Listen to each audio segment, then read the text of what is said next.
welcome again to my reading of my fanfiction, Identity Quest. Today we will read chapter 4, and just as a small, there's a little small, you know, sneak peek of, stuff I'm using. I just wanted to show you my Lenovo tablet's background, and yeah, this is all the stuff I have the thing I'm not even using. So what you see right now, that's a scene of Radha and Krishna eating together. And around there's a Saki serving them. And yeah, that's God right there. And it was a Srimati Radharani. Anyway, I may be able to explain to you who they are in a bit more depth, but right now I don't think you're here to hear that. You're here to hear my terrible fanfiction. So yeah, warning to whole project content. And I will tell you guess who they are. So I will try not to speak too much because I've realized what I'm explaining, and this is a common problem with those who tend to give classes. Yes, in Vaishnav, in the movement I'm in right now, the ISKCON movement, we have classes every morning and some even evening. And those who give them tend to go off tangent and explain. Basically, it's like fluffing cotton. You take something compressed, like a compressed file, and then you fluff it out, and then you have this behemoth. I'll try not to do that often because right now, my chapters are starting to get a wee bit longer, as in 15 pages to 20 pages. And everything will be explained in time. I just hope I'll be able not to. No, I'm already embarrassing myself enough. Also, I've started another fanfiction, which is called the Coronavirus, and I'm gonna show you right now. It's a Mega Man Zero game. It's fanfiction, and I've always liked the Mega Man Zero series. Not much for not much for the Mega Man X. I don't know the whole story thing and the NARM, and I mean it's bad. The narration's bad, and I mean it's always Sigma. They're trying to make this very deep thing, but it's like it's always robot versus robot. There's no human. Mega Man Zero, they're starting to get somewhere, and then Mega Man ZX. I'm sorry, I to those who like ZX, my opinion is like, personally, I feel like it's, throwing Zero Sacrifice to the bin, and no, I don't like the final of the fourth game. In Vedic scriptures, it is said that a good story is the one who ends in sweetness. Mega Man Zero. Mega Man Zero does not end in sweetness. There's nothing sweet about killing your main character. Personally, I find it very extremely lazy as an author to kill your character, unless it's to show the effect of an illness, the effect of a curse, or to teach something about self-realization. Your final character should not die while leaving people crying bitterly, unless he goes back home, back to Godhead, because this is a supreme bitter. Yeah, no, it's just like a lemon drop. It's sour, but it's sweet. Anyway, so it is the coronavirus, and I'm up. I've posted this chapter 1. I'm at chapter 7. Identity Quest is at chapter 11. And Goranga, well, unfortunately, sort of died on me when my computer got stolen. That's okay. I was not even sure if I wanted to write Goranga. It sort of came and went. Anyway, Identity Quest time. Of course, I'm back at chapter 1. Also, without ISKCON, I would be a prostitute. Well, after some meditating on that, I realized that no, I would not be a prostitute. I would be a hikimomori. I'd be a hermit. I would just stay home, or in my room, because I'm poor, welfare, and I would probably be reading those fan fictions and, wasting my life away in mediocrity, not doing anything, and, just wasting away by trying to follow this diet, that diet, trying to be happy, but eventually not being happy. Um, yeah, I don't think I would be able to last that long, and I would have probably turned to drugs. So that's a very sobering thought. Now, that being said, Hare Krishna, Hare Krishna, Krishna Krishna, Hare Hare, Hare Rama, Rama Rama, Hare Hare. Also, no, I am not a good writer. If I cannot write something, because one thing with this chapter is that I wrote it and I was using Google Doc, but it got corrupted, and no, either it got corrupted or I just didn't like the chapter between the two, and I just gave up on him. So, this here to explain what the chapter should have been. Um, and no, I don't like killing angels, so that's that. Let's start. It felt like a dream. He was a hunter now. And the way it happened, well, it was something one could call a series of contrived coincidences and incredible events. They, Asahi, Krishna, and himself, Nanashi, had arrived just as things were about to get ugly for the hunters. Asahi had introduced herself and her brother, plus God, no, wait, Persona, as fully fledged hunters, which they were not. Well, hell, Nanashi was fully aware that the only reason he was alive was due to Krishna empowering him. There was no way he could have defeated all those demons without having a small army of Hellspawn to back him up. No, wait, scratch that.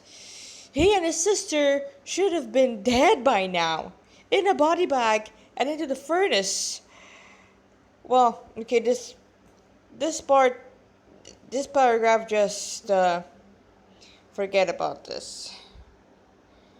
Right, where was he? Right, the Sky Tower battle. They had almost fought the practically naked angel, only to have Krishna seduce her without the use of a magic cutting spell. This pissed off her supervisor, Aniel, who was quick to zap her. And Krishna, being God and all, had saved her by catching the lightning with his bare, delicate hands. This had almost killed Nanashi. To see those bolts hitting Krishna's reddish palm as soft as lotuses, it made Adramalesh ripping his heart out seems like a pleasant tickle. He didn't want to see his Krishna hurt. Aniel had then turned his wrath on Nanashi and his adopted sister, somehow not seeing Krishna. The fight that had ensued had been brutal. His sister demon, the pixie, was but a smear on the floor, and if not for Krishna, Asahi and himself would have been electrocuted to death also. But eventually, Nanashi had won, not without the timely help of Visible and Flynn though.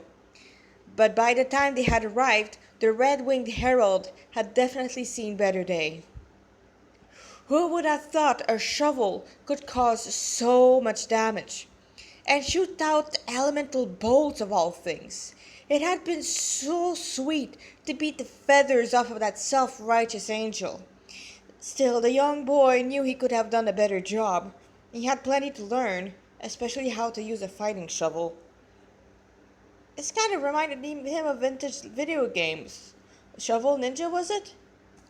After a slightly eventful return trip, the boss had been quick to notice the wounded and his daughter holding the carrier's stolen phone. He would have indeed grounded both of them for life for running away to participate in a high-ranking rescue mission involving angels, if not for the fact that Asahi had quite a surprise on her phone. The moment he took the smartphone from his equally frustrated daughter, his rant stopped dead the moment he noticed that, indeed, the same angel, who had her heart stolen by the Lord, had formed a contract with Asahi. Actually, the winged pest had wanted to serve Nanashi, but since the boy in the lion's shirt didn't have a smartphone yet, the angel had to settle for his sister, much to Asahi's great pleasure. And thus, The boss had nothing to say but stared silently at the display, desperately trying to make sense of what he was seeing. His face had been extremely comical, with his jaw nearly hitting the floor. The samurai duo then began praising the two youths' battle prowess, mostly Nanashi's skills at fighting with a shovel and his aim, and Izahi's resourcefulness was also highlighted. Not that she had been of any help once of her pixie had died. The next thing they knew, Nevertheless, the next thing they knew, both were asked to register as hunters. Real one. I don't even have demons. Krishna, how is it possible? Krishna, who was casually sitting beside Nanashi at the bar, gave the boy his ever present, ever so mysterious smile. Was he wearing a shirt? A dress? Whatever it was, it made this golden gauzy material that let it was made of this golden gauzy material that let his beauty shine through. Okay, so if you were to Google um, classic pictures of Krishna, you'll notice that sometimes he's not wearing, he's actually wearing something. I believe it's called a kurta, or even just a dancing shirt. And many of those dancing shirts are see-through. Why? Because one of the most blasphemous thing, if it's not winter, is to cover Krishna's body. Yes, Krishna. Okay, this is something I've heard in. So I am a priestess. I do service on the altar of ISKCON. So for this, it means that you have attained a certain amount of, well, mercy, and it's not by your own effort, and it means that I serve now because most of the other pujaris are gone due to the COVID.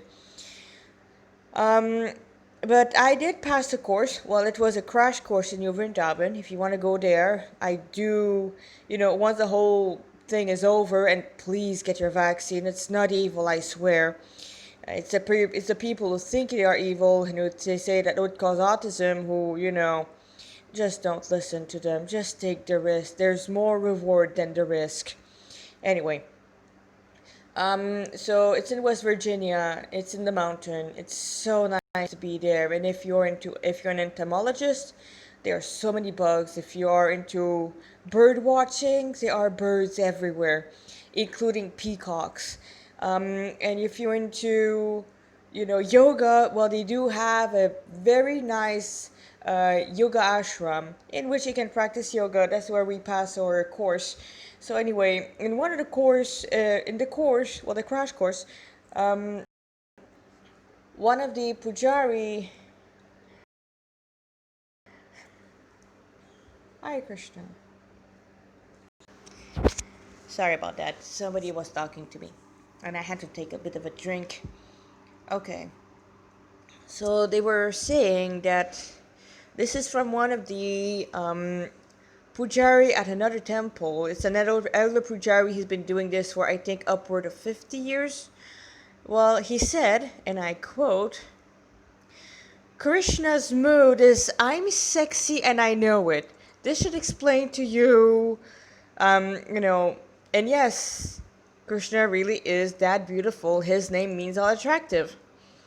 So, yeah, there's also holy scriptures that says that, um, you know, Krishna with ornament.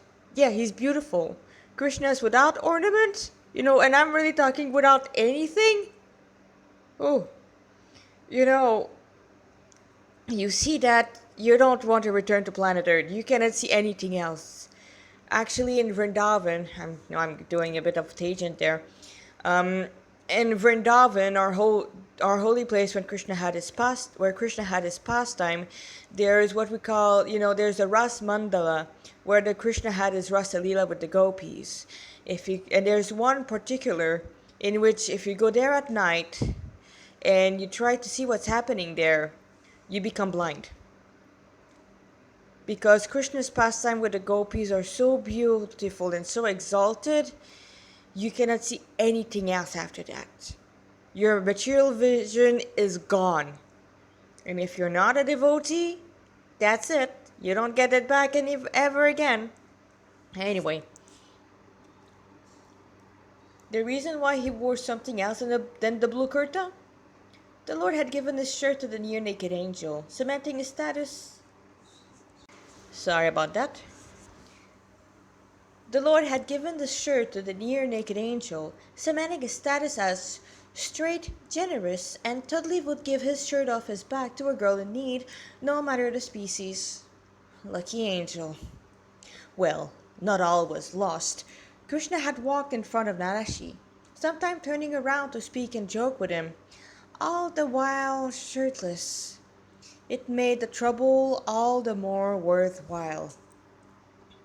Well, you wanted to be a hunter, didn't you? The Dark Lord asked with some pride as he leaned back onto the bar, holding a lotus flower in his delicate and to his delicate and elegant nose and breaking Nanashi out of his deep meditation.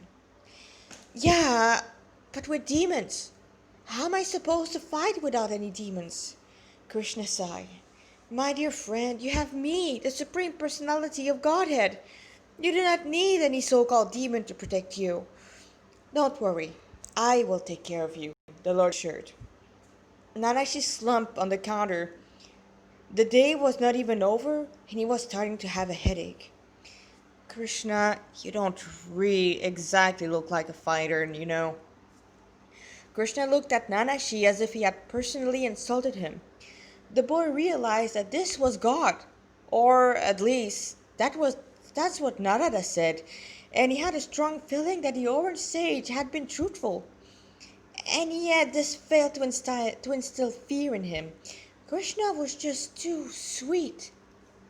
Krishna sat straighter, his feathers ruffled. Oh, I'm not much of a fighter. I will let you know that I have killed and is still killing many powerful demons. Demons that would make whatever is crawling here look like mere field mice. Go on, Krish. Impress me. The Lord with the greenish hair goaded. He wanted to know without appearing too eager. Sure, Krishna was God and all that, but there seemed to be more to him than simply being a supreme being and controller. Taking this challenge, the glowing dark blue teen puffed his chest. I killed the Putna witch when I was but a few days old, he boasted. This demoness, as a this demoness had smeared a virulent poison on her breast to kill me. But since she approached me in the mood of a mother, I drank her milk.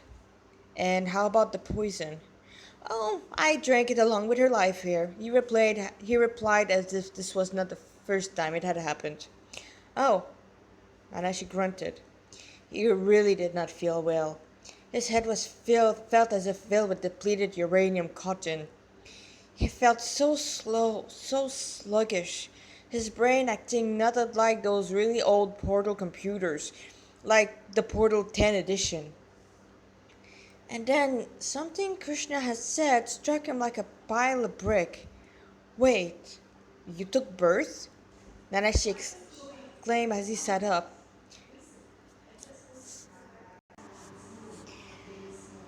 Well, okay, sorry, some interruption.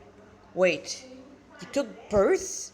Nanashi exclaimed as he sat up, surprising many patrons. Then he woefully realized he had spoken out loud. Well, not exactly. I did, yet did not. Krishna explained as he playfully twirled the lotus in his hand, a playful smile dancing on his lips. Where did he get the pink flower? Well, he would be the best to know. Explanation, please? Krishna chuckled. Yes, of course. You see, my dear Kripa, when a human or any living entity takes birth in a particular species and situation, it is not by choice or at random. It is by their karma and their last thought at death. Wait, you're talking about reincarnation, right? Nanashi spoke in his heart, careful not to slip up this time, especially with how the boss was eyeing him, and Krishna, especially Krishna. Krishna smiled. Yes, indeed I am. So that's how it worked. Nanashi slipped a bit. Yes, Reincarnation is the culmination of a whole life worth of impressions, reactions, and past reaction to past actions and accumulation of sins. You see, my dear friend, nothing is left to chance and everything is under control. Death, the final exam, is but the transition from one body to the next. Ah, I see. So, how about you? The Lord cast a warning sidelong glance at his servant to remind him that he should keep externally quiet. Whoops. While I am beginningless and thus birthless, I do appear on this material plane of existence by my own choosing. It is not that I am not present, only that I show myself when I feel like it, and to those who deserve it, the Lord clarified. Sometime I appear amidst the cheers and prayers of the afflicted demigods to save them from troubles. Other time I come out from unlikely places, like a solid marble column to protect and to please my devotees. And others I appear to take birth and experience growth like a normal human. But the ever so fortunate woman who bore me are eternally my beloved. They are my beloved mothers eternally. He stumbled on his words as his beautiful golden eyes grew misty. And they come with me in whatever universe I am, so that we may share, so that I may be her child. Krishna's eye grew misty again as tears gathered to their pinkish corner. It was such a beautiful sight. Where are they now? Maybe he could meet them. Krishna shook his head as diamond-like tears poured from his eyes. They are back home. He obviously missed them. So you will leave soon then. If Nana she tried to stem the quivering of his voice. No need to grieve if Krishna left. It's not like he could not live without him or anything. He tried to convince himself. No, I will never leave you, Krishna assured. Bullshit, I'll leave eventually. Like his biological mother, his adopted mother, this one friend was taken by the Ashurakai, Nakari, Manabu, and then there was everyone who moved away to other places and forgot about him. So, who is she? Nanashi asked, curious to know who was the eponymous Mother of God and eager to leave the other subject behind. The Lord let out a massive gust of a sigh, and the entirety of the Hunters Association bar gained this indescribably sweet and cooling fragrance. A soft smile played on his ruby red lips, and pure love danced in his golden eyes as he remembered her. By those signs, the Lord in the lion's shirt just knew the next thing that would come out of the blue youth's mouth would be earth-shatteringly good. I I have many mothers, the Lord began, his voice unsteady. As my incarnation of Prishnigarba, she is Prishni, and my father is Sutapa. As Mamanadev, she is the mother of all the demigod, Aditi, and her son and her husband, Kashyapa. He began to enumerate. When I take birth in the Sun dynasty, she is Queen Koshalya, and my father is Dasharat. And when I appear as I am, in my original form, the one you see right now, tears poured from his eyes like a pair of celestial rivers. I have two mothers. I was born in Mathura to Devaki Mata and Vasudev, in the prison cell of her sinful brother Kamsa. But the all-beautiful Lord closed his eyes as his voice choked with emotion. But, Nanashi prodded, mesmerized at the show of loving emotions playing on Krishna's enchanting face. But the source of all the mothers, the shelters of all the qualities of motherhood, and the treasure trove of causeless parental love is none other than Yashoda Mai, the wife of King Nanda, the ruling queen of Vrindavan, and she who bound my belly with the rope of her costless motherly love. The image of baby Krishna being bound to an upturned grinding mortar was propped upon the altar on the side of Radha Govind. She, like many others, offered the painting a ghee lamp with as much devotion as she could muster. Oh Lord Damodar, please accept this lamp on behalf of Yuki so that he may take birth in a good family soon. She prayed fervently to the Lord, bound by the rope of his mother pure affection. In her mechanical hands, the lamp burned brightly. Nanashi shook his head and blinked a few times. What the hell happened? I was a robot? He realized, not quite seeing the logic of how he could have been a girl robot worshipping Krishna in his previous life. Wait, no, this doesn't make any sense. In my previous life, I was Akira, right? A hunter and then a king. And Akira was an average human, a straight male, and completely normal, yet whatever he was now. This was a bit too much, so he put the whole devoted Jainoid identity in the back of his mind. It was not at all important. I haven't eaten anything solid for a whole month, and I got really beaten up this morning. The whole thing, it must be some sort of hallucination, he rationalized, keeping one eye on the most beautiful lord to see how he would react. Krishna just gave him this very innocent yet heavy look, once again heavy with love. Privately, Nanashi longed to bask in his warm, causeless energy. He praised the luck of those born in a woman's body. Asahi, she's not affected like I am. What the hell's wrong with her? Then he shook his head, dispelling those thoughts as a slight dizziness afflicted him. No, Nanashi, better you change the subject before you get really weird again. So how about us, the soul? When did we start? How did you make us? He asked Krishna, dearly hoping it would not trigger yet another one of those visions.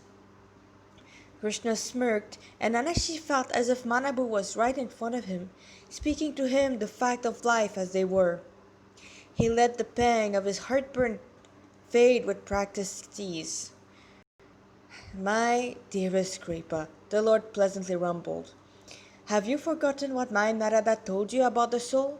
The Supreme Personality of Godhead gave a playful silent glance to his servant, and Nanashi realized he already had the answer.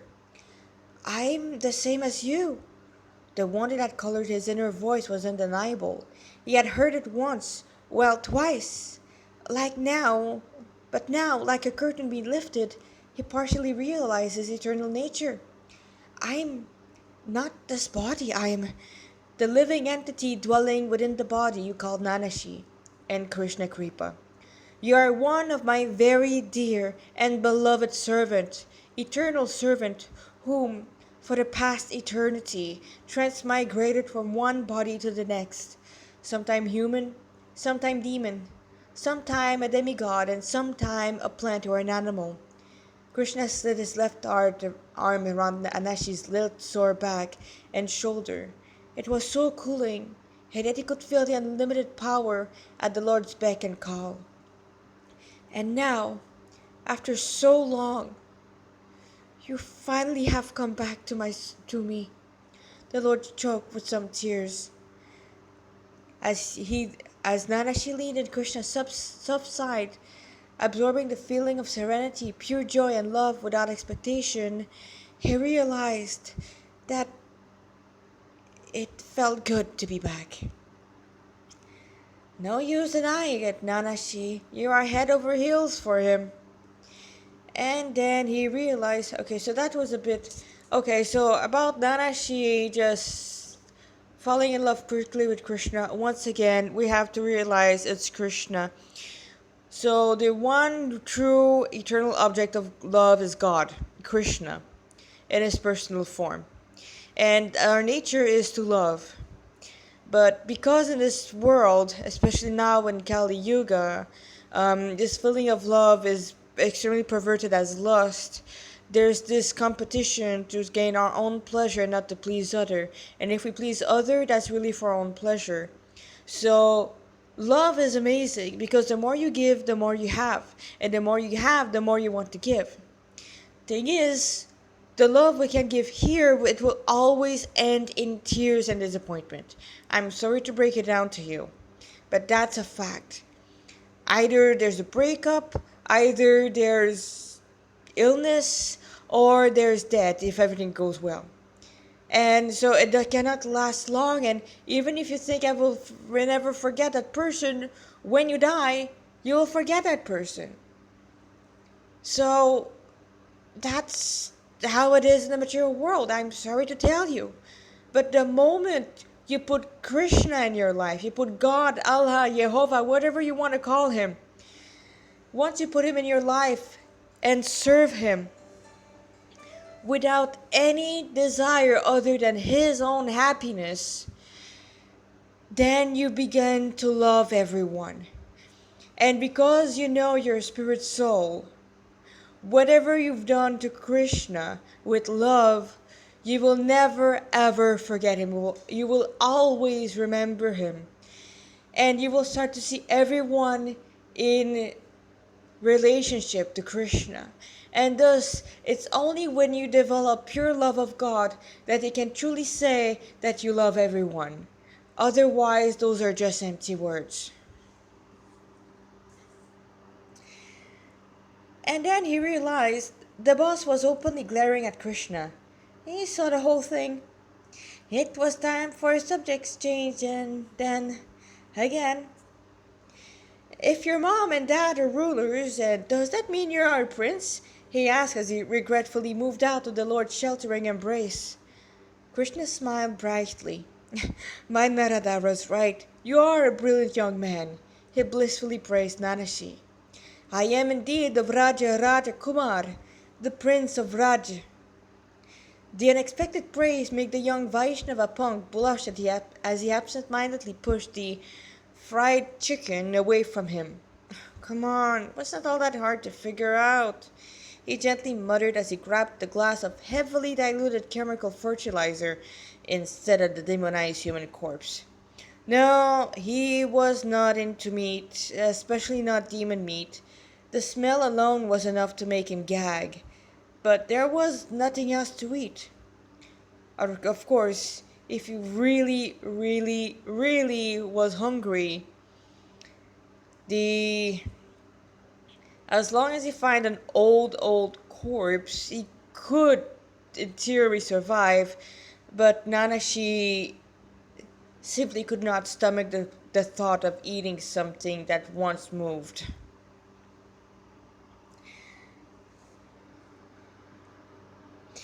Ah, that's cool. God liked to herd cows. As he said those words, Krishna leaned back further, his large eyes closed in pure bliss, definitely pleased at what he had heard. This was such a breathtaking sight, a sight that satisfied Nanashi more than whatever food, touch, sound, smell, and sight he could have experienced. So, what's a cow? he asked. He asked Krishna, hoping this question would please him more. The prince of the cowherd just stared at him for what felt like a full minute, making the teen feel like the most stupid person in the world. And then he broke into this childlike, loving smile. "Ah, right. You lived under a rock for most of your life," he teased, relishing the unhappy blush that bloomed on Nanashi's pale cheeks. A cow is not but a mere animal to be indiscriminately slaughtered, but one of the 7 mothers who raised the world. She gives milk, the perfect, most complete food in the world. Take note, vegan, I will not change that. From milk comes yogurt. Yogurt is then turned into sweet, nourishing butter, and from butter, ghee. From this ghee, sacrifice to the fire is performed, pleasing me. Being pleased, I bestow blessings to the demigods, and thus slowly elevates human to the spiritual platform while giving them all amnesty for their own pleasure, like rain at the right time, health, progeny, nourishing crops, and wealth. But to be honest, Krishna bashfully scratched his glorious cheek. I'd rather prefer that this ghee, milk, yogurt, and butter be used into making a plethora of sweet and savory treat. It's just much tastier like this. Sri Krishna, the Supreme Personality of Godhead, admitted as he ruffed his soft belly, and called him crazy, but Nanashi was ready to put his hand on fire that he had heard the Lord's stomach growl in hunger. Oh no, he didn't eat anything since we met, Nanashi realized. Somehow, this made the Lord that much more approachable. And now his servant began to worry. Krishna was hungry, and there was nothing edible. Oh well, there was the onmoraki. Oh, hell no. I can't even picture Krishna eating a corpse of all thing. But what could he offer him? He had so little makkah, and the vegetables were devoid of all taste, and those that had some were fertilized with. Yeah, not an option. He felt the Lord's loving gaze on him, and sure enough, Krishna was gazing at him with a supremely sweet and grateful smile. Oh, hi, warm, fuzzy feelings. You got pretty intense, didn't you? Externally, he began scowling. What? Krishna, stop staring at me like that. It's weird. And now the boss was staring even more intensely. The beautiful youth closed his eyes as the smile grew wider. Oh, my dearest friend, I know the feeling in your heart. Shit, you worry about me, as if I was a human being. The Lord of the Universe spoke with a voice filled with wonder. It's, it's wonderful. Thank you. But why? I did nothing. This caused Krishna to chuckle as he laid his cool, fragrant, and extremely delicate hand on top of his. Nanashi's heart fluttered at the gesture and once again cursed his unfortunate birth as a male. Oh, my friend, to me, only the thoughts and feelings matters, not the physical medium. Nanashi openly stared at Krishna. On one moment, he speak to me with all those great words of wisdom, and at the next, he act like a normal human teenager.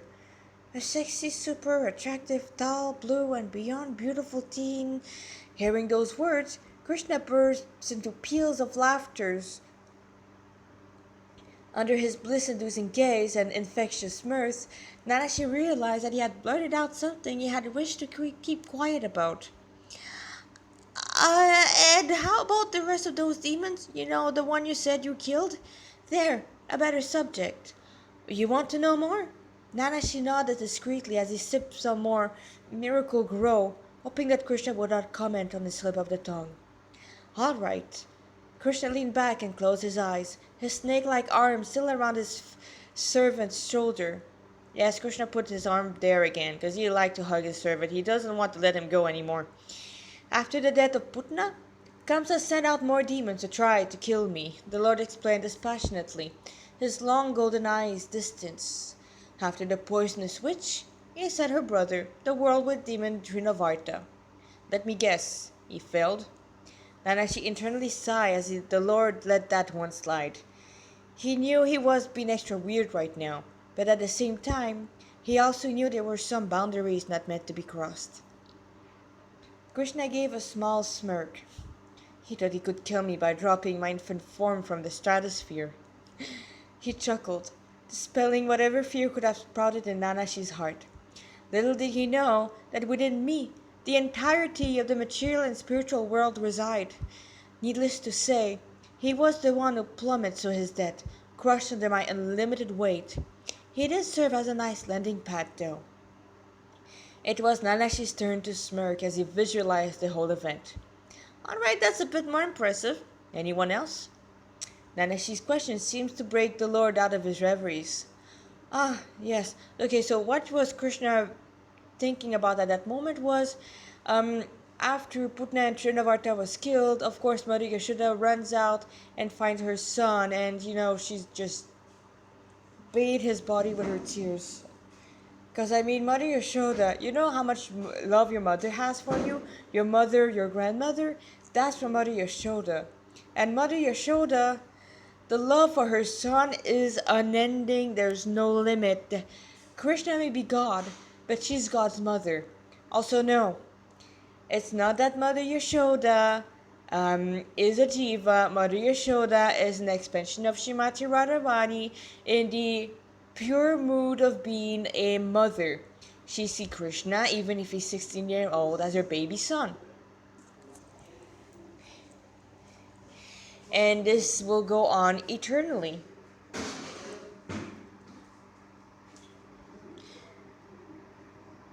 Okay. Yes, after that. On the celebration of the start of my crawling phase, a bodiless demon took over a cart and tried to crush me under it. The boy cringed. He had the misfortune of seeing crushed bodies. Damn. He really wanted you dead, didn't he? He then realized it spoken out loud again, but this time the boss was talking to Flynn on the side, still keeping an eye on Krishna despite the animated conversation he had with the younger man. I struck one of the wheel with my heel, and his days of sinning were done and over with. My poor mother, though, was at her wits' end. The Lord spoke regretfully, obviously reliving the event as he narrated them. No shit. I don't know how your mother could have survived seeing her son almost getting killed by demons before he turned one, and in hindsight, even the Putna demoness sounded like a gruesome woman. He felt the name to be very familiar somehow. But then, if he were to trust his vision. Oh, wait, why should I trust those visions? I was a Kira before, right? And that blue haired boy, that's just this weird recurring dream, right? I mean, no humans have blue hair. Yuki naturally has blue hair and blue eyes. As you have green hair and yellow eyes. Krishna turned to the teen, and once again it was the Lord of all Lord who spoke. I could tell you more about those visions, but you are not ready for the truth. Not yet, at least. Why? Come on, Krish, what's going on here? Am I Akira or. If it were not Akira, but the other person in his memory, it would destroy everything that he had considered reality.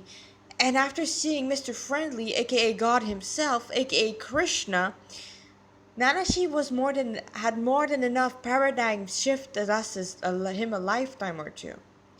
Krishna gazed at Nanashi for the longest time, assessing him with unclouded eyes.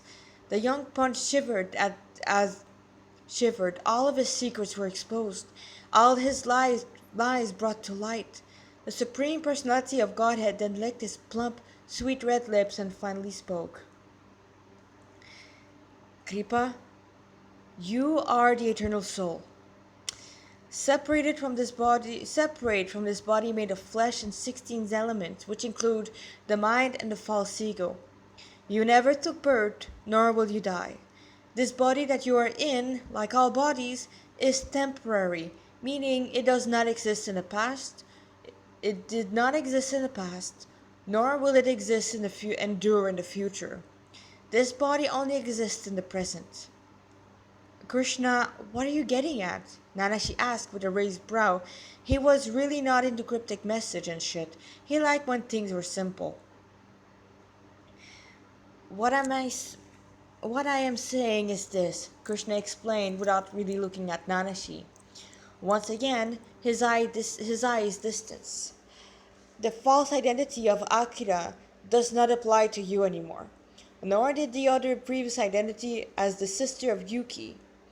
Right, right now, you are Kanzanami Krishna Kripa, and later you will have another identity.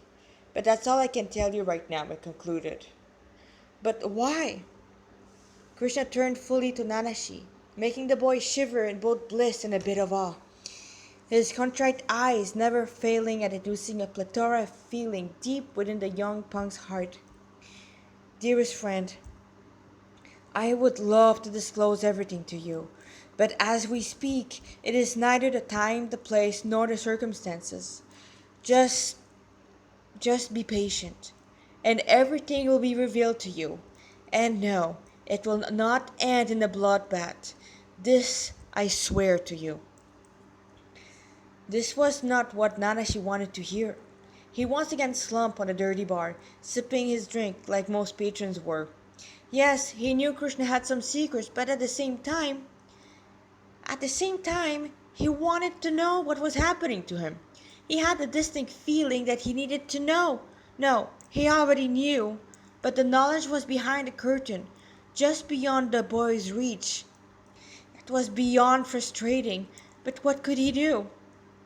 After finishing his life-giving drink, Nanashi let his hearing drift toward Flynn and his adopted father. Anywho, Flynn brought back their attention to him. We'll be heading to Ginza next, to meet with Masakato. I will return to you after that. A smile bloomed on the boss's sober face, and the rest of the demon hunter gave a loud cheers for their messiah. Nanashi rose from his seat, ready to bid goodbye to the savior of Tokyo. And then something miraculous happened. Flynn walked to Nanashi, put his right hand on the back of Boy's latest servant and smiled. Actually, I wanted to speak to you before I left. Ah, really? But I'm a nobody. Not to me. Not to me. Everyone in Tokyo is in Tokyo count. Flynn smiled warmly as he sat beside the boy and as an old friend. Excuse me. Actually, I wanted to speak to you before I left. Ah, really? But okay, I read that.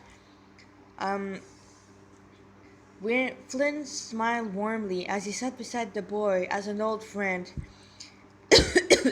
Sorry about that.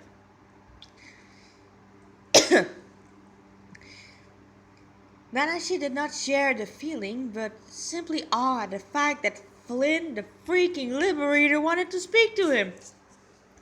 Yeah, sure. What do you want to speak about? Real smooth, Nanashi. Real smooth. Well, not just awe robbed him of the ability to speak, but also the repeated dream of the liberator cutting off his head to save everyone, only to have the whole plan backfire horribly. I just wanted to check on you. Aegis, was it? Oh my god, he already know my hunter's name. At those words, Krishna just says, of course he does. Yes, that's me now. He felt so flustered, and now that she lost all of his words. You looked quite pale and tired as we came back. You fought a very powerful angel at the Sky Tower, and I was worried that he may have wounded you.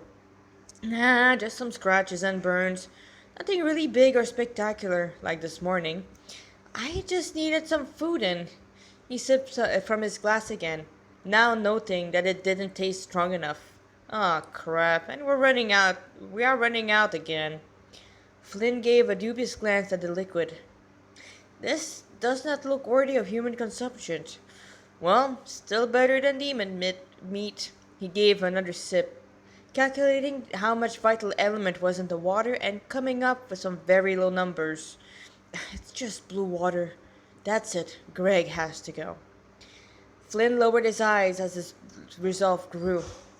Listen, when I defeat Merkaba and Lucifer, and the celestial vault will be lifted, I promise you that I will personally treat you to a feast. Image of a hall packed with people eating off the floor met Nanashi's mind eye, and once again, this blue-haired boy, Yuki, smiled to no end as he ate from a paper plate more food than usual. Aegis, is everything all right? Flynn asked. Affirmative. A very uncomfortable moment passed as Flynn owlishly stared at Nanashi as if he had grown a second head. The next thing he knew, the samurai of hope gave him a whole loaf of fresh bread. Oh, wow, it smells so good. Oh, Krishna! The punk feigned to take the loaf as he slid it to Krishna. Here, please eat this. It's bread, real bread. He felt the Lord take the loaf, and the sound of the crust told him that the offering had been accepted. That and the sound of pure satisfaction that the Lord emitted as he savored the daily bread. Thank you so much. Once again, Flynn stared, his mouth slightly open and his green eye wide. Uh, what? Oh, Harry's a friend. He saved my life this morning and now he's hanging around. I think he liked the bread. Nanashi glanced back at a very satisfied Krishna joyfully chewing a mouthful of the daily bread. Yeah, he liked it. Ah, I see. Well, I'm glad that your friend appreciated. As long as you get a part, that is. Oh, that was supposed to go to him. Now, there is something else I'd like to ask. It's not related to any quest or even saving the world, it's simply a personal inquiry of mine. Yeah, shoot. Why did you find this shirt? Flynn spoke as he eyed the brand new printed shirt. I have never seen anything so righteous in my life. A friend gave it to me. But I can give it to you if you'd like. Oh, no, it's all right. Please keep it. Flynn raised his two hands, a gentle smile on his lips. Can I take a picture of it? Oh my god! Sure! Nanashi practically jumped off the bar stool, pulling the shirt taut, his face bright with a goofy grin as the Samurai of Hope took a few pictures of the shirt and the boy that was in it on his digital camera. In the background, unseen by all, including their servant, Krishna smiled as he lovingly gazed at yet another dear servant. Flynn, it's time to go, Isabeau reminded the samurai, coming back from Asahi's side of the bar, her reddish eyes wary as her gaze fell on Nanashi's green scar. He had also run out of tape, as it turned out. Thankfully, no one of the, in the other, thankfully, no one in the Hunter Association outlet had noticed except for her. Indeed, Flint paced Flynn placed the camera in his bag again and bid farewell to the one who should have been his friends. Nanashi gazed at him until he was out of the door and the gossip started. He could hardly wait for his triumph, and yet Nanashi was also well aware that nothing was over until either the lid was lifted, the angels and demon met their end, or Flynn failed. Time would tell. Okay, I'm just gonna drink a little bit. So it's supposed to be a line break. We're gonna change the point of view. Now it is the point of view of the boss, and that's probably one of the most awkward thing I've written.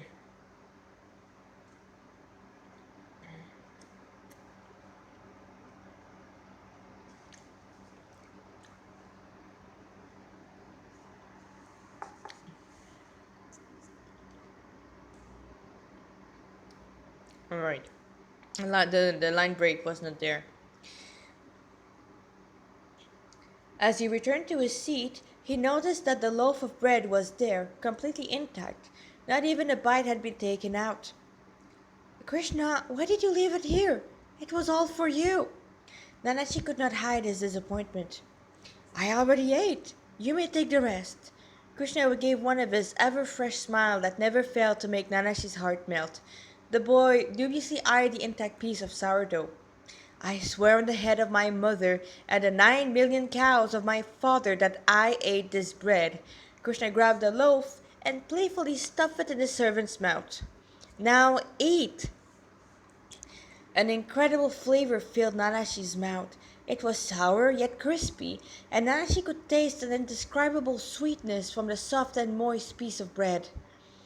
As he blissfully chewed on his first ever solid meal in a few years, he felt Krishna stood his lotus behind Nanashi's left ear. The teen paused his eating and to stare at the Lord. Krishna was reclining on the bar, his playful eyes not leaving Nanashi, filling him with plenty of warm and fuzzy feeling that made his heart fluttered.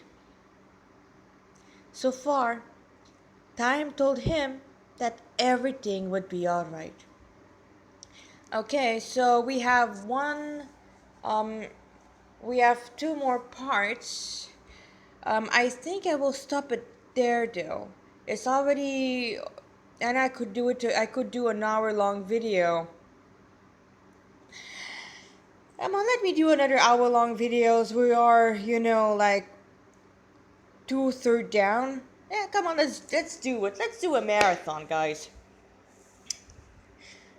Hare Krishna Mukha. Okay, so this is introducing the Vaishnavas. I give my humble obeisance to my own spiritual master, to whom the spiritual master which is spoken here is very heavily based on. I owe everything to him and to Srila Prabhupada, and I pray that I make justice to his wonderful qualities. Hare Krishna Mukara Okay. Hare Krishna Mukara speaking. A short woman answered her headset in the middle of a busy park in the late afternoon. Okay, also this is the where the whole project thing start, guys. She wore a dark violet dress with long sleeves and a pair of black leggings. The otherworldly woman was short, had short platinum hair naturally styled into erected horn. She wore glasses, a bag for her chanting beads, and a tulasi leaf tilak proudly proclaiming to which Vaishnava sect she belonged to. Hare Krishna Mukara, all glories to Srila Prabhupada, spoke the man at the other end of the connection. Mokhara's golden eyes shone with bliss from behind her vintage glasses as she folded her prosthetic hands in reverence. Oh, Maharaj, all glories! She greeted him with joy. How are you? How may I serve you right now? She asked as she moved away from the busy Edmonton Park Lane to somewhere a bit less busy and noisy, and with a convenient bench. Well, I'm as fine as I can get at 95 and with a new pair of knees. Her beloved spiritual master reminded his disciple of this fact. Mokkara's eyes lost their shine. Her Gurudev, her savior, and link back to Govinda was getting on with age, and while his health was still good and his body completely spiritual, it was clear he longed to return back home, back to Godhead. She didn't want him to leave, and yet she knew that it was an eventuality even Aiden's Yehorai elixir could not prevent. Love is, after all, the most potent of power, and pure love for Krishna is even more so. You don't have to stay, Maharaj. You can go when you want. I already went through a horrible heartbreak. I can survive a second one. Not really, but she didn't want her Gurudev to suffer further. Mukhara, I can't. Not yet, at least, he hinted. Now, enough about me. How are you? He emphasized. I'm fine, Maharaj. It's been years since I've been in Canada. The Edmonton Yatra has improved tremendously since I last arrived, since I last visited. Yes, I am aware. I am aware of that, but how about you? Rupanuga Swami interrupted her. His concern was resounding clearly in his wizened voice. Maharaj, I told you, everything is fine now. I feel alive again. I go on Sankirtan practically every day, and my workshop is filled with the finest and most affordable Archa Vigraha of the Lord. I sleep fine, I eat fine, all my rounds are chanted, she enumerated, and then her gut told her something was not amiss. But it was clear her Gurudev had something to say, something that caused the saintly man to worry about her well-being more than usual. Once again, the somber realization of the debt she had toward her master brought tears to her eyes. He was a real father to his disciple, and to whomever needed him. He had saved her, and whether she was preaching in Russia or Kenya, she still felt him close, leading her and advising her from within. Gurudev, you have something to tell me, don't you? Mukhara sat down, wiping the tears away. At the other end of the connection, her Gurudev let out a heavy sigh and stayed silent for some time. Obviously, he had something heavy to say. Mukhara, are you sitting down? Okay, either he has 6 months to live. One of my god brother or god sister is about to die. Some of our more troublesome members have breached a non-aggression contract, or she took a deep breath and silently recited the Nashim Kavacha.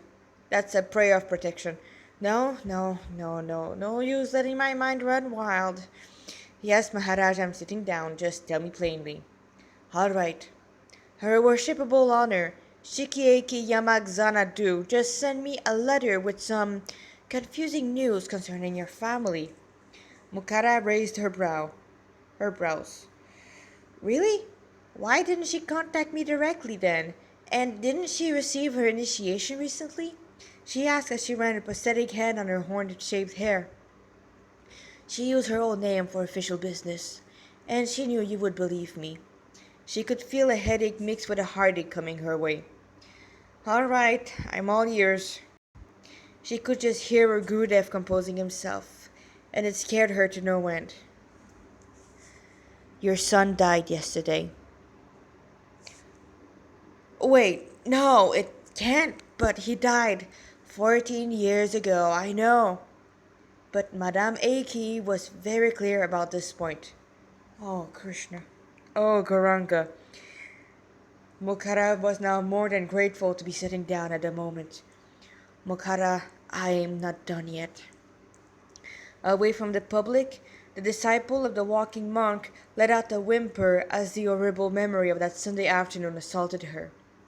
Her son, Lord Krishna's causeless mercy. She knew he had died the moment the EKG blared for a whole minute, and the desire to save her little boy waned from the heart of the ER staff. She wiped away the streaming tears from her eyes as she recomposed herself.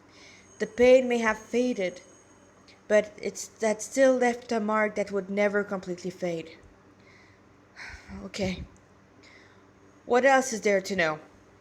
And do we have some clues how my dear KK died twice? Well, that's the thing. He didn't. It took her a slight moment to restart her brain after that one, and her mind raced to try to find how could this incongruity even exist. And then she remembered. After his funerals, no ashes came back.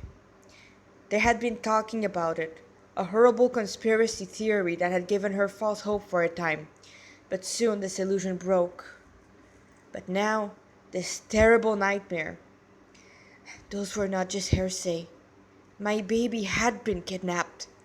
Anger began to burn, but after years of practice, she knew how to control it.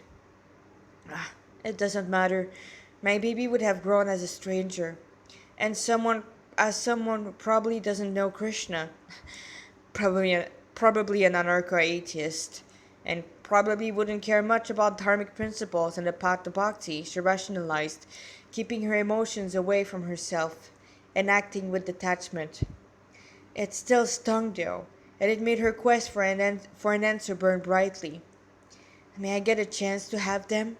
Or is this just another dead end? Anything else I have to know? Where did he die? When? How? Mokara spoke briskly, burying the weeping mother under the veil of professionalism. It would be illogical to get overly emotional over something that she had grieved enough about. That's another mystery. The report said that he passed from this world right in the middle of Kinshicho Park at 8:51 last evening. And yet, it was also said that he was in Aogikahara house. Aogikahara. Okay, I'm usually good at Japanese. Aogikahara. Aogikahara also. Mokara's brows shut up as she sat straighter. No, that's not possible. I was in Sankirtan there. No one died. It was jam-packed, and Radha was there also. She would have smelled him. So, I believe we have a mystery on our hand, her guru concluded. What do you want to do now? Whatever you see as the best option, Maharaj. Personally, she would love to investigate the Aogikahara Forest Hermitage for some time now, but the celestial mother held her guru's desire above her own and anybody else. I feel that you have to look into that matter. Rupanil Goswami carefully deliberated. I got a hunch you may find something. At least you'll be able to get closure and an adventure to boot. Yes, Maharaj. Thank you. Why for? Maharaj, when Krishna passed, when he was taken from me, we cannot do his final rite. And now I have so many questions. You want answers. We all want them. I know it was by Krishna's will.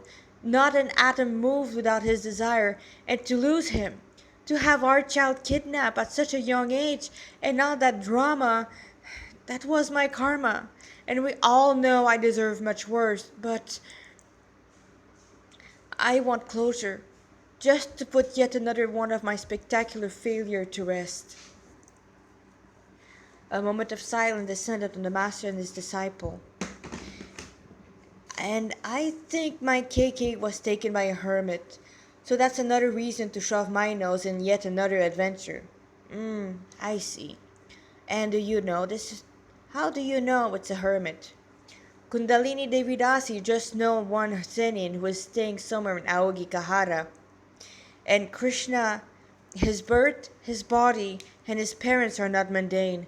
And I know one person who has a knack for collecting interesting personalities for her own pleasure.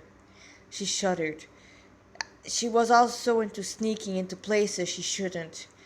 I just didn't expect her to have remained in Japan. You are referring to your old teacher, aren't you? Mukara made a face at the mere remembrance of this wicked person. Yes, All right, I understand. Just be careful and please return to me in one piece this time. Yes, Maharaj, I will. Mukhara grinned as she flexed all of her ball joints. All right. May Krishna protect you. And Krishna Kripa. Okay, last stretch, guys. We're doing great.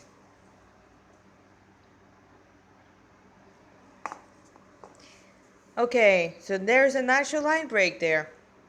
Take over. Yes, boss. The new trainee spoke with much more confidence. It seems meeting Flynn and Isabeau had given the poor man a boost in much needed confidence. Not just the rookies. Everyone got affected by him. Oh yeah, the Samurai of Hope was all and more than what the Tokyoite population needed and wanted.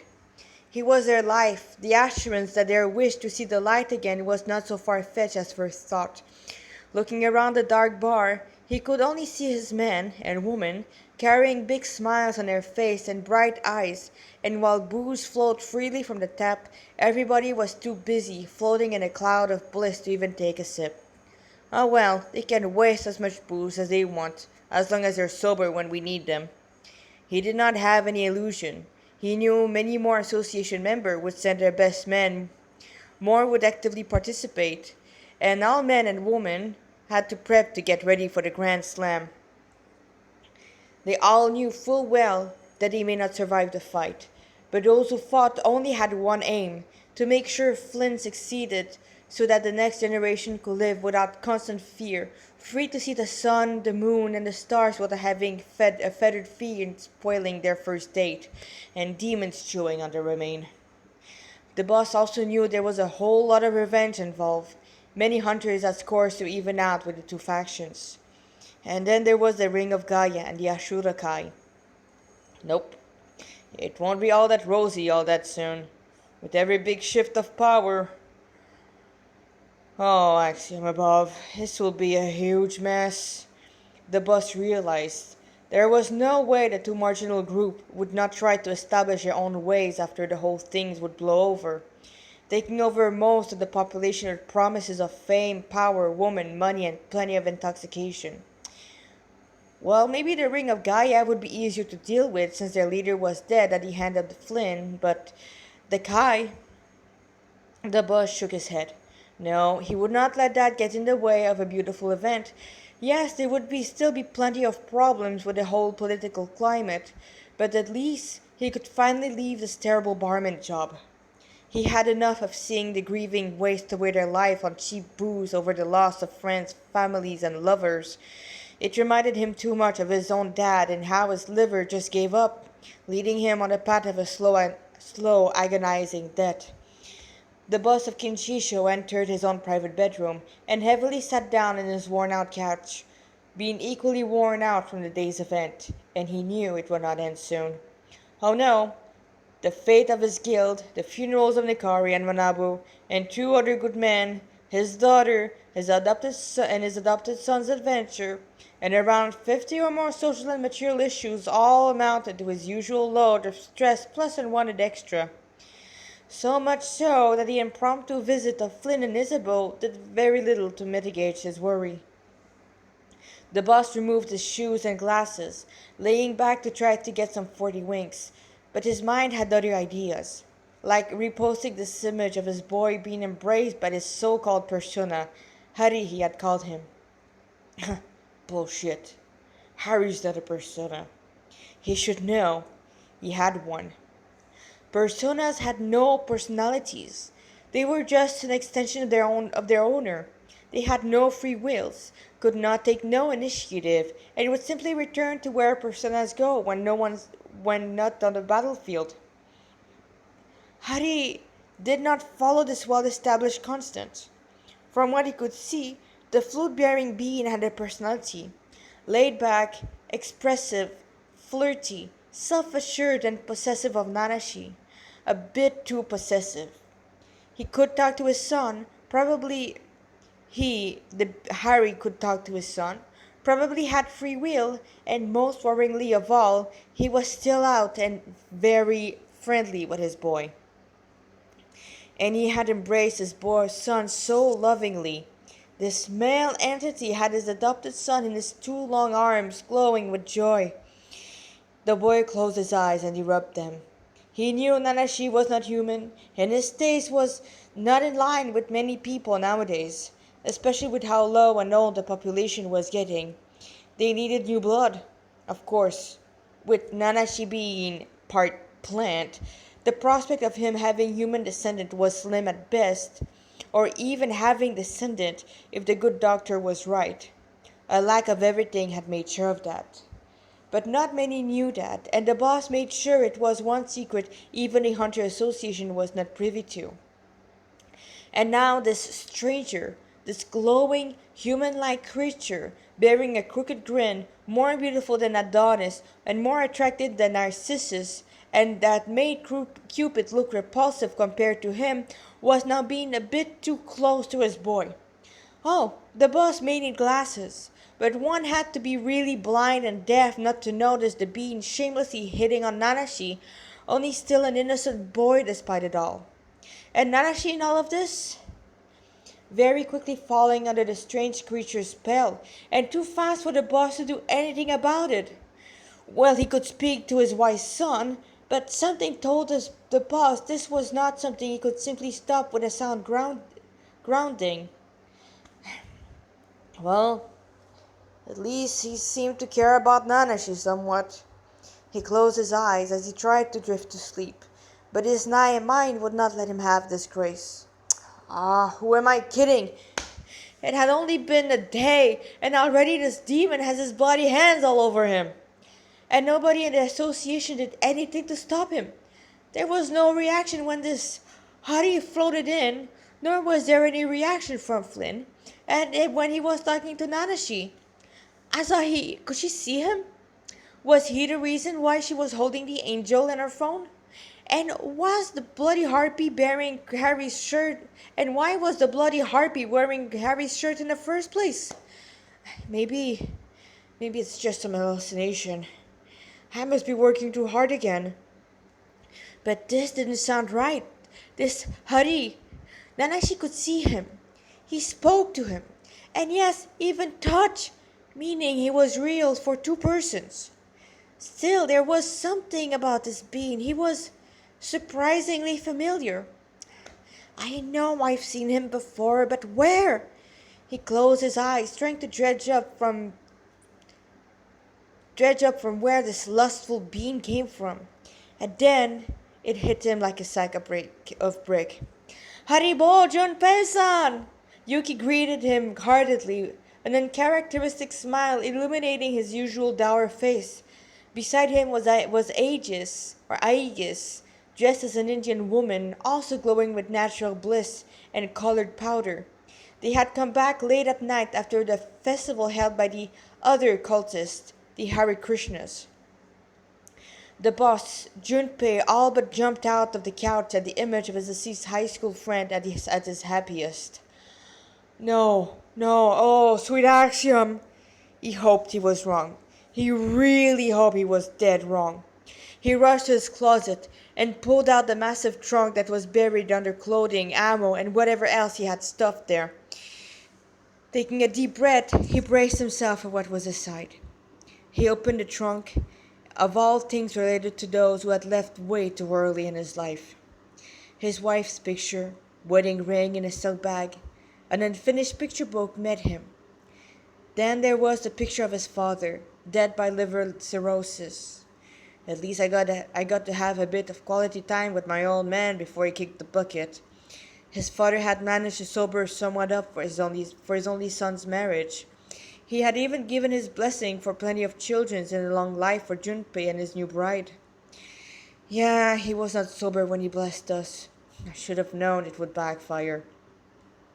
He moved on for the only happy picture of his dad, and he moved to the biggest stratum, the result of his obsession with his best friend and seas field leader, Makoto Yuki. After his unexplained death and disappearance, Junpei and the rest of the gang had begun a frantic search for the body's location, to no avail. And yet, even if they did not find his remains, They had discovered more about Yuki's tragic and unexplained past than they cared to learn. He had no birth certificate, was greenish, a natural brunette with greenish yellow blood. He had a loving family consisting of a father, Makoto Koki, who used to be the Fukushima plant director, a stay-at-home mother by the name of Toshie, with a background in electrical engineering, and an elder sister named Makoto Hamuko, a high school graduate. All had died in a horrible car accident on the Moonlight Bridge, save Yuki, who had miraculously survived. Well, his body did, but the whole experience had left him orphaned and emotionally dead. Add to the way his many so-called foster family had treated him and his post-traumatic stress disorder. It was a miracle he did not commit suicide. But from what he had learned from the one very loose lips counselor, Yuki was practically a dead man walking, just doing what was expected of him without really caring about the consequence, just waiting for death. He was also known by the constables. Not that he was a part of a bad crowd, he was just too pretty to be left alone by the creepers, which was the reason why he had been transferred to Iwatodai, officially anyway. No, reminiscing about his mysterious friend was not why he had plunged into the past. He was here for a picture taken around a month after the next avatar. Okay, I kind of messed that up. Um, taken around a month after, yeah, a month after the next avatar had been soundly defeated by the and the humanity saved, whether they liked it or not. Digging deeper, Junpei moved to the cult trinket Yuki had amassed over his final month of his life. Some prayer beads in a dark blue bag, a keychain with the world's goofiest smiley face named Jagannath, the world's weirdest spider plush toy, and some books by an individual called A.C. Bhaktivedanta Swami Prabhupada. I still don't know what possessed ages into letting Yuki join this Hare Krishna cult. Maybe they managed to hack her system, the boss mused. No, I don't think they had the technology to do that. Still, he's dead. They must have made him drink some Kool-Aid after those orange cultists had learned of his orientation, his nature as an alien, or something along those lines.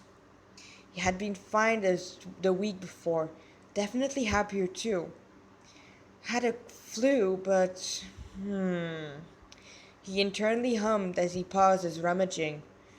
Maybe it was exhaustion? I mean, I was pretty beat up after Tartarus in the fall, but yeah, we had months to recover and work up our grade. And I know Yuki's heart was not into his study. Never were really. His health took a turn when he started staying at that place. Junpei shook the idea away. It was all in the past now. But not far enough. I swear I've seen this Harry somewhere. He grumbled as he resumed his search. And then he found it. Yuki's favorite picture. It was a pair of marble statues. The white one was definitely a woman dressed as an anime Indian princess, her white blue eyes almost touching her ears. But the white icon was not the focal point. It was the black one, bent in three places in an alluring pose, holding a golden flute to his cherry red lips, a dreamy smile that stole the mind of all. That's him. That's Harry. Cold sweat and anger fire Cold sweat and anger's fire fought for dominion within the boss as he tried to quell the horror wailing in his gut. You didn't have enough of Yuki. Now you want my son. He all but snarled at the pretty picture, crushing it. Not on my watch. Getting up from his kneeling position, Junpei reached within his closet for two items that would aid him: his sword and his evoker. The modified gun still held many memories, so many battles against shadows and yet another cult, and an epic battle to save the world too, from Yuki's ex-boyfriend. All right, time to get back into action, he resolved as he tied the belt around his waist, or tried to. As it turned out, he was much thinner back then. I think I need some de-rusting first. Yeah, sound like a plan. And maybe just try for a scare tact if to see if a scare tactic would work first. Nanashi was pretty wise and would probably get the hint. If not, strike. And there you have it. This is more Blobbity, and if you're interested into that, you can look here. This is the tag I have on Archives of Our Own. I am also on fanfiction.net, but it's a bit harder to find there. So there you have it. I hope you will find it interesting. If you have any question, you may contact me. I do have a Discord. I just don't know how to use it. So yeah. And